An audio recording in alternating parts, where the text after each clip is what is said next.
अस्सलाम वालेकुम दोस्तों, कैसे हैं? उम्मीद है आप खैरियत से होंगे। पाकिस्तानी पंजाब हो या इंडियन पंजाब हो तो तकरीबन उसका कल्चर एक जैसा है। और खुशियों के मौके पर गन्ने से बना हुआ गुड़ हो या गुड़ से बनी हुई चाय हो या गुड़ से बनी हुई मिठाइयाँ, तो ये हमारे कल्चर के अंदर बहुत ही ज़्यादा प्रोमिनेंट हैं और या मशहूर हैं। तो यहाँ चंद वीडियो के ज़रिए आपको हम बताएँगे कि गुड़ किस तरह बनाया जाता है। सबसे पहले बेलने के अंदर जो है ना वो गन्ने को डाल के उसके अंदर से उसका रस निकाला जाता है।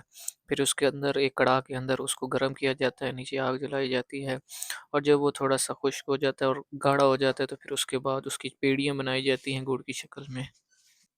ये थोड़ा मेहनत तलब तो काम है, लेकिन उसके बावजूद इस पे लोकल लोग, क्योंकि आजकल गन्ने का जो रेट है वो बहुत कम होता है, तो लोकल लोग जो है ना इसकी प्रोडक्शन करते हैं और उनको मार्केटों में सेल करते हैं और घर के इस्तेमाल के लिए भी रखते हैं। तो सबसे पहले उसकी जो है ना गन्ने के बेलने के अंदर डाल के तो उसका रस निकाला जाता है और ये लोग रस भी पीते हैं। ये वैसे कहते हैं कि इंतहाई ठंडा होता है, जिन लोगों के सीने में जलन होती है, तो इस तरह के जो मरीज़ होते हैं, वो गन्ने के रस को बड़े शौक के साथ पीते हैं और ये बिल्कुल मशरूब भी है हमारा पंजाब के अंदर।